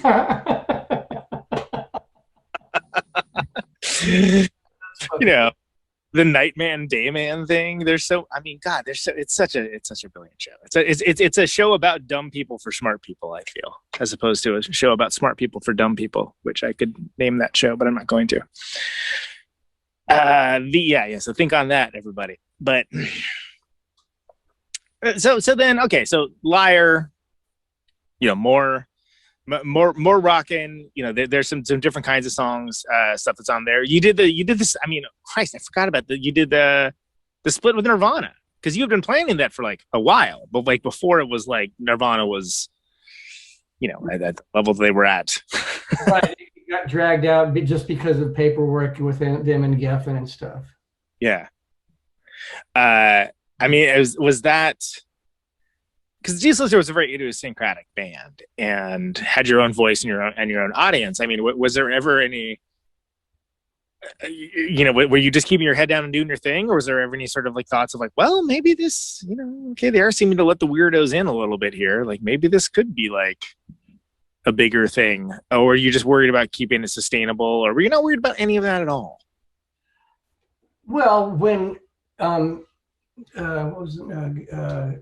Gary Gersh was running Capitol when we signed to Capitol, and we had talked to some other people, Jimmy Iovine at Interscope, and we did not get along with that fucking guy. But Gary Gersh seemed like a guy, and so we kind of went with them. But I told him, we're not going to sell any records, and he said, "David, I don't think that's true. I think you're going to sell a lot of records." And I'm like, okay. I was right. I think we were open to some experimentation, and a lot of people really poo-poo Blue. I like Blue. I think Blue is a great headphone record. I like Blue as well, and I think it's I think that is the case of it is a good record that people wanted something that it wasn't. They wanted it to sound more like something that it wasn't. And I think it kind of I think the reaction to that is unfortunate because and even then, I mean, there's still some, Cold Water. That's a ripper. Like Horse Doctor, man. Like there's songs that like they would fit very nice with that. The only one that I would choke if it came in the room would be Needles for Teeth, because we conceded to I don't even remember who it was, two like producer jerk offs in LA take that song and do whatever they want. It sounds like a fucking Nine Inch Toenails throwaway. It's awful. It does sound a bit like Nine Inch Nails, yeah. And there's a version on that EP, the one that came out before that. It was kind of like a more stripped down, like it was a demo or what. But it's sort of like, is this the same song? Like after the Fire on the Jet Set thing. Yeah, the one with the Inflicted by Hounds and the other one. Eyesore, I think this is on there too. The green one, the kind of the key lime one. The one looks like key lime pie.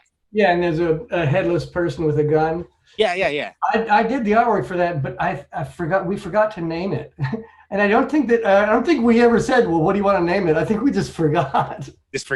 Slipped my mind. Just the Jesus Leather. It didn't say anything on there about a name.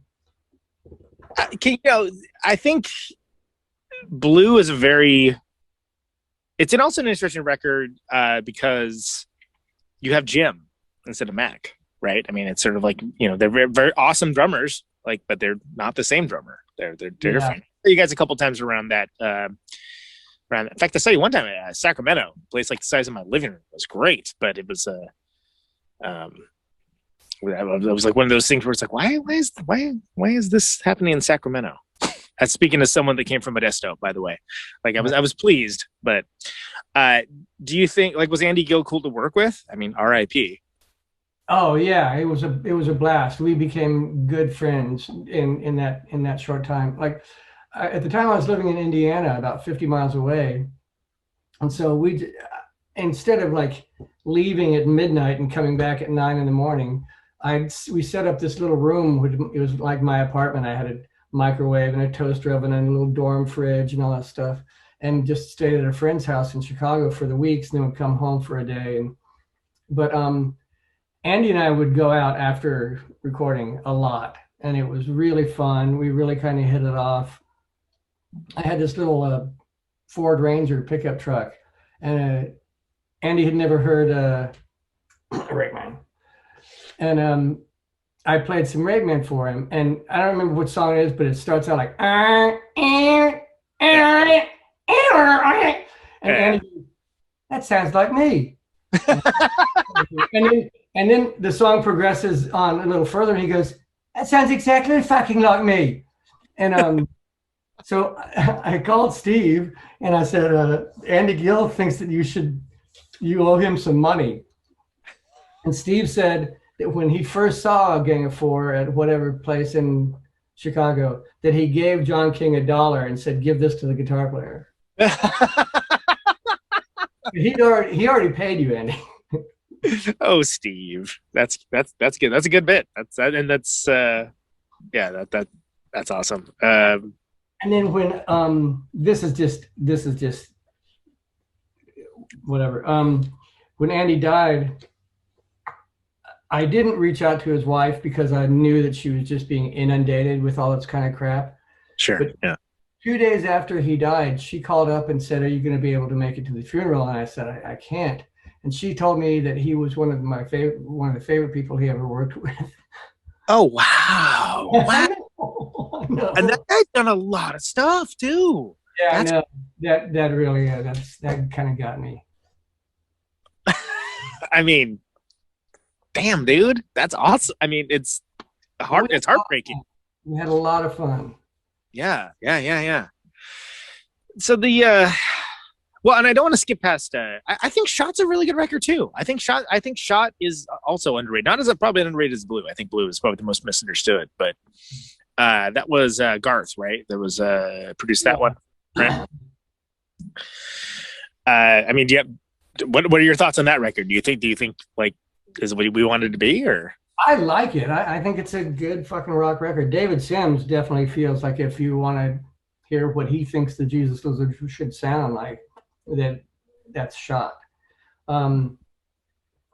Yeah, I mean, I enjoyed working with Garth. He had good ideas, and then Joe Barisi did all the mixing, and he was just remarkable. I think it's a good record. The only record of ours that Down is my least favorite. Okay, can you speak a little bit to that? Because it's a little different sounding. Something about it's a little different sounding, but even though it's you did that with Steve, didn't you?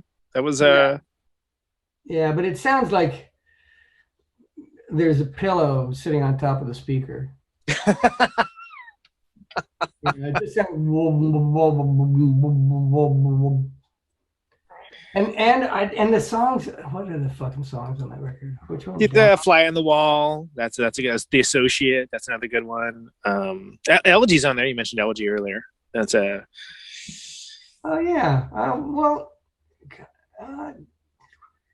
That's not so well. Those songs aren't so bad. But yeah, it's the sound of it just isn't very good. Was that something that we just try new stuff out, or just didn't? It's weird to talk about because I think that's about there was this relatively well sort of publicized falling out that Stephen we had, and I think that was sort of the beginning of it. But there's like Destroy Before Reading. That's a ripper. Lowrider. That's really good. I mean, like I'm looking at this now, and these are. I listen to that record a lot. I like. Okay. The remastered one comes with Blank Track. I don't know what that is. White Hole. I remember that. Glamorous Deaf as a Bat. And Panic and Sister. Oh. What was Glamorous originally released? Was that a single? That was a single, right? That was like Glamorous. Because that's what I saw you do that with Quee before you started. Was it that one? I think. Wait, am I thinking of the right one? It was a 3/7-inch little set.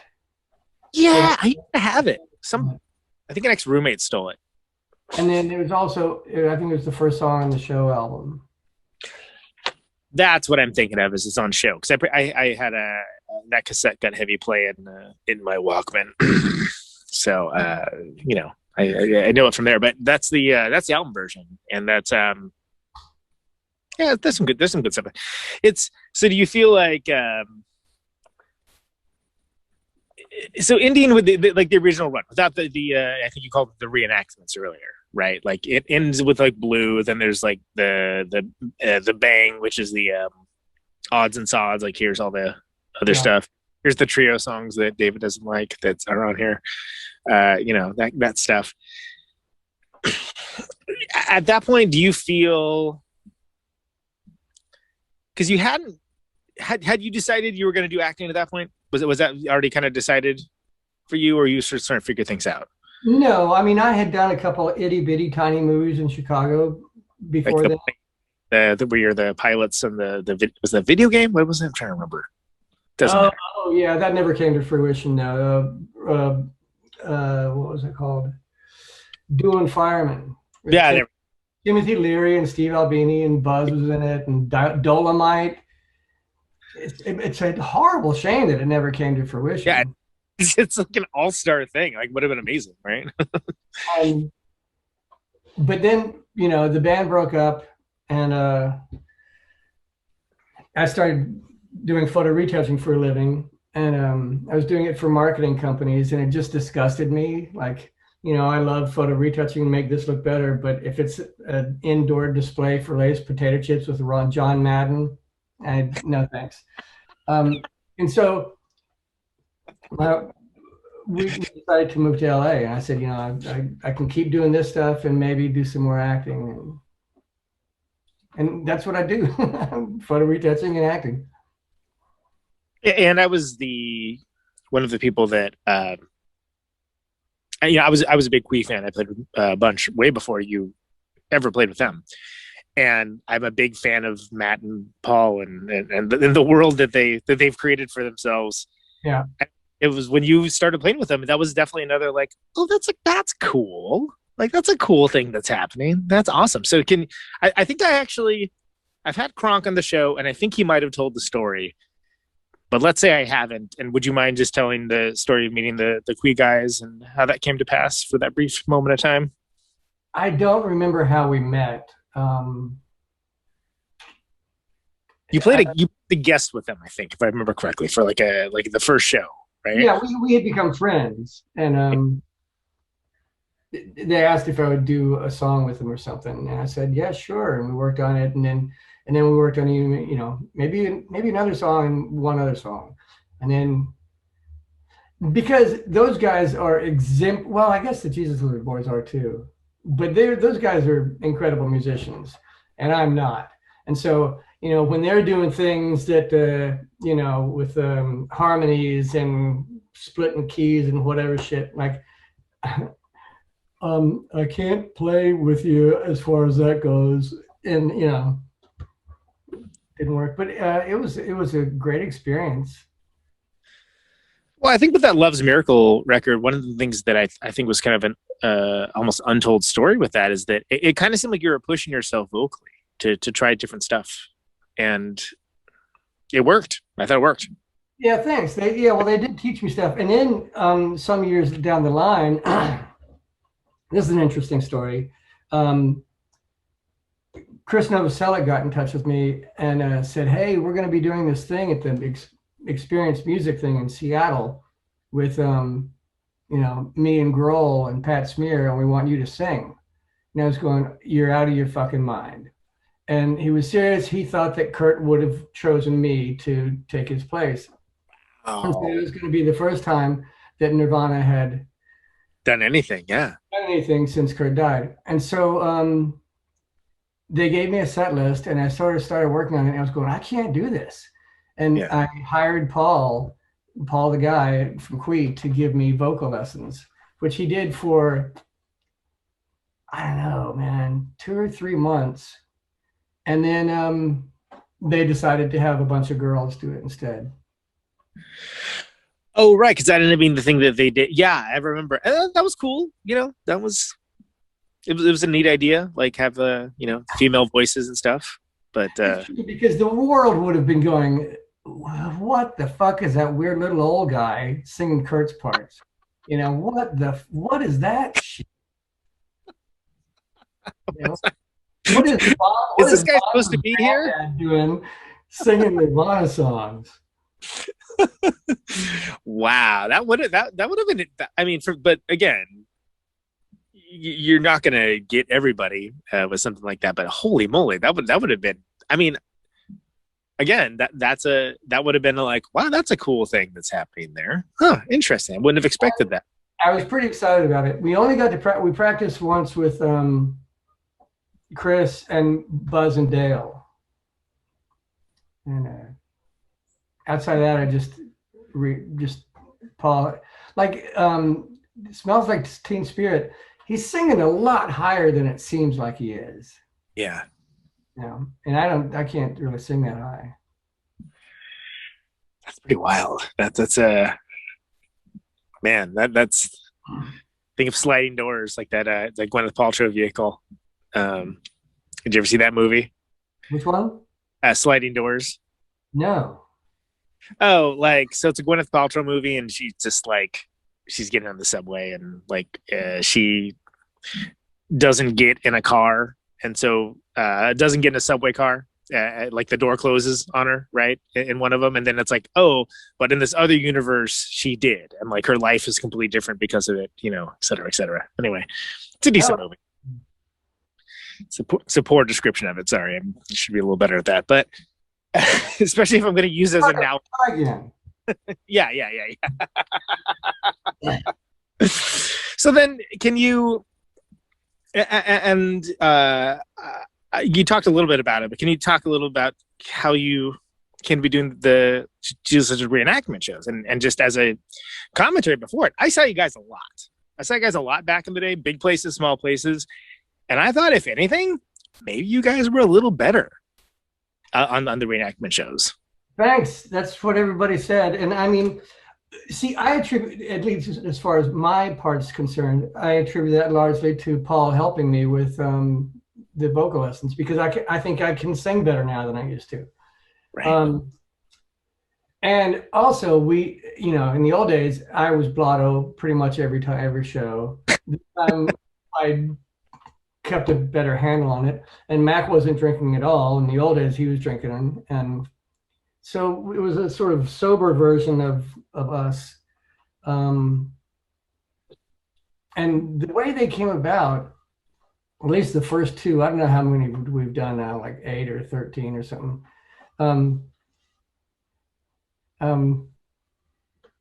We got offered that All Tomorrow's parties in England, and they were offering us so much money that you'd have to stand back a mile just to see all the numbers in it. It's so much money. So we decided that, well, if we're going to do that, let's do, a couple other shows. Sure, and yeah. Then the next chunk was very much like that, where this the festival in Houston. Get anchored on that and kind of figure out some other stuff that would be also cool to do around there. Yeah. And then also, so I don't even know how many we've done, but I think 3. And then one of them was the one, well, we've done 2 festivals in Chicago and reenactments. One, the Pitchfork. And then the other one, I don't remember what it's called, but there was like. Riot Fest, maybe? Does that sound right? Riot Fest. Yeah.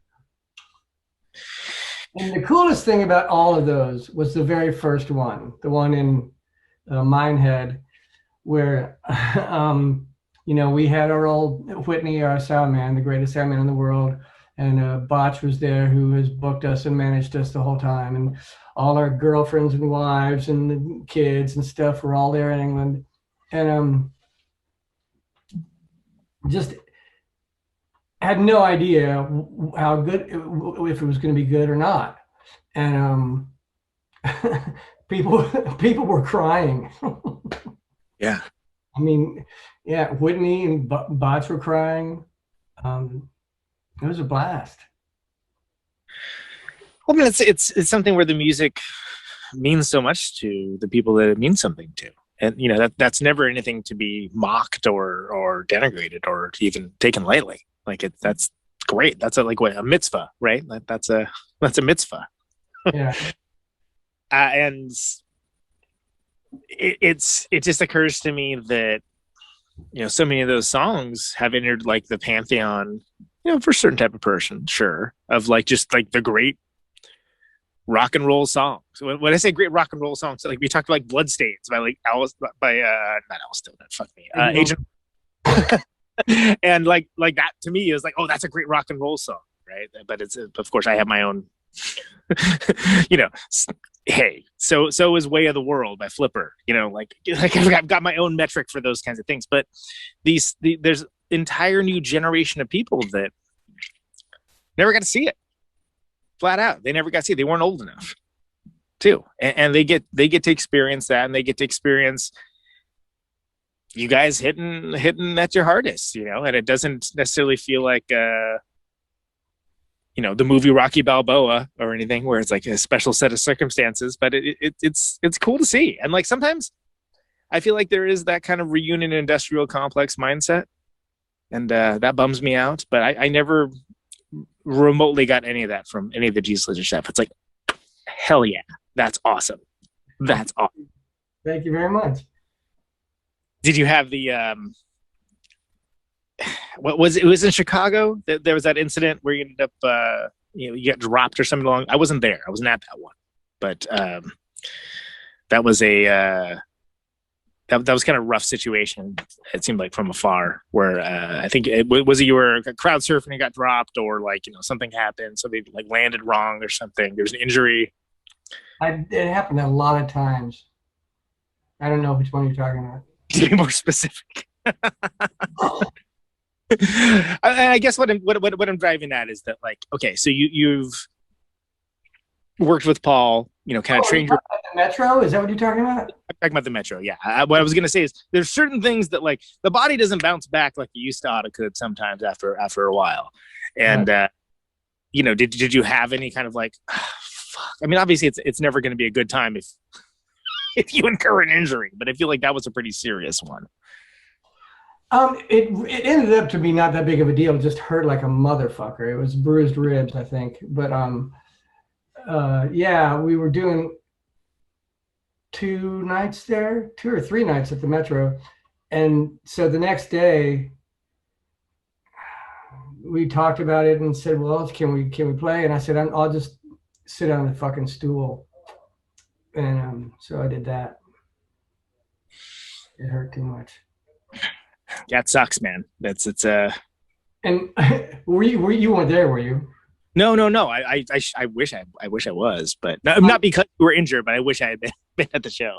Where that club is, just a block south, was a really nice restaurant that we went to for dinner the night of that second show.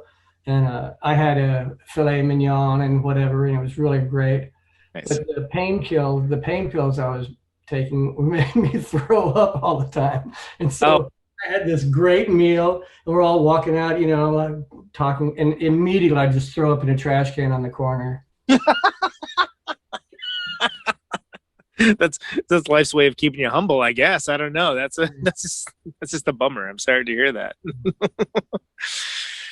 David, this has been great, man. Thank you so much for doing this. This has been brilliant. I really appreciate your time and appreciate you taking the time out to be on the show.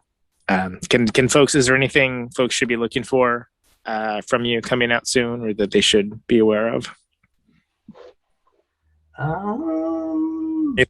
About anything you can breaking news, break on the show. Yeah, I don't know. I wish. I did an audition for their remaking movie. I don't think I'm at liberty to say what it is, but if I get that, I'll let you know. Okay. Sounds really, really motherfucking cool.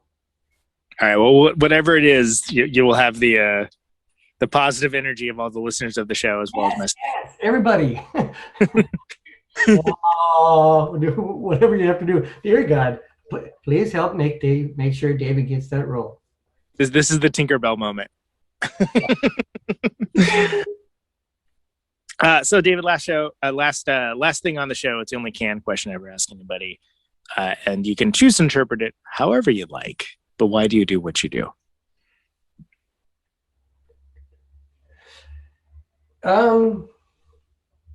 Because it's delicious.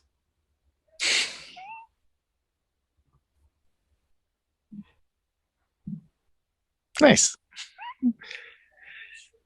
David Yow, thank you so much, sir. Thank you so much, Conan. Until next time. Until next time. Yeah, so it won't be quite so long next time.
are they doing indeed? That's the Monkey Trick by a little band called the Jesus Lizard.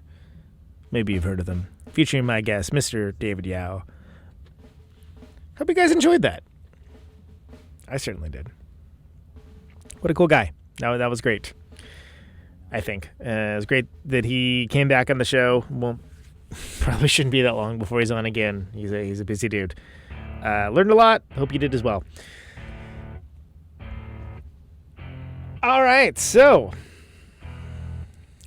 the name of the show is Conan Neutron's Protonic Reversal. Thank you so much for listening to it. The show airs live, Radio Nope, Thursdays, 8 Eastern, 7 Central, 6 Mountain, 5 Pacific. On RadioNope.com. Say yes to Nope. ProtonicReversal.com for the archives. Always free. No ads, no sponsors, no kidding. If you like the show and want to support it, and additionally want to get episodes of the show sooner, $1 per month, patreon.com/ProtonicReversal. That'll get you there. Hey, David Yow thinks that's a steal, by the way, just so you know.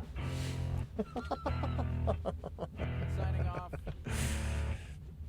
Mr. and Mrs. America, all ships at sea. Thanks, everybody, for liking the show on the various internet things, sharing it around. That's how people find out about it. It's always appreciated. Music off. Coming up next for our live listeners. I believe it is a special show about in honor of the film from Entombed. So stay tuned for that. Thanks for listening to Radio Nope, as always.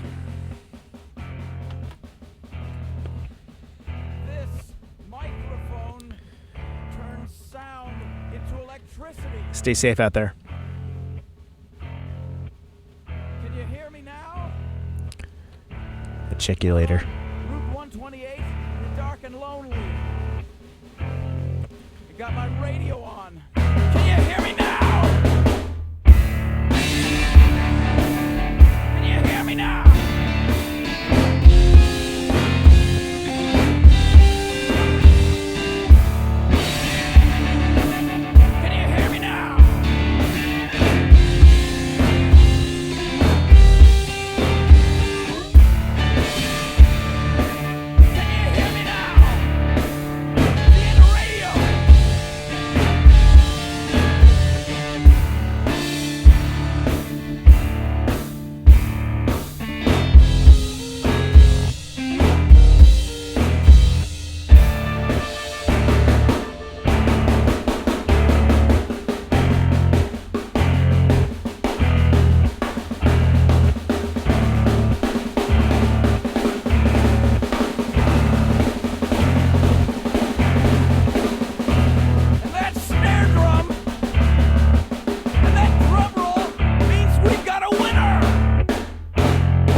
Welcome to my top 10.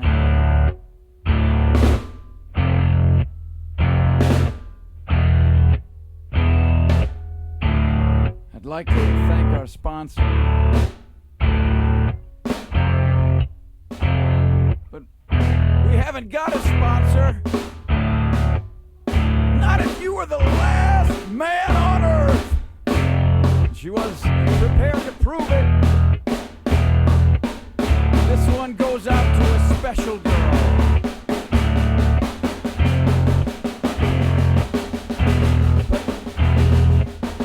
But there is no special girl.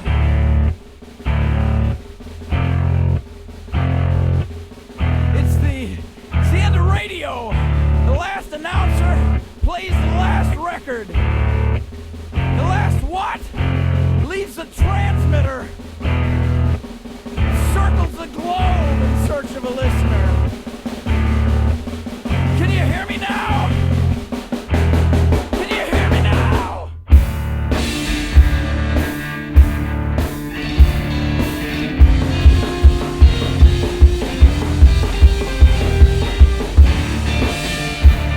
Can you hear me now?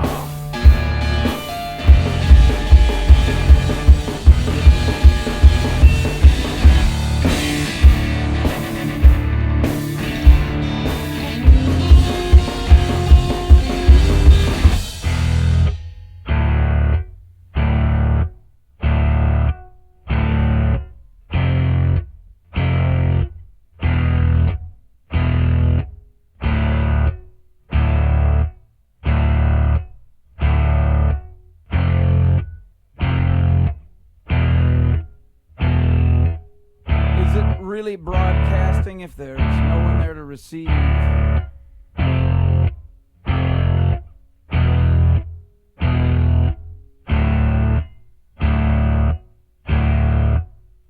the end of radio. As we come to the close of our broadcast day,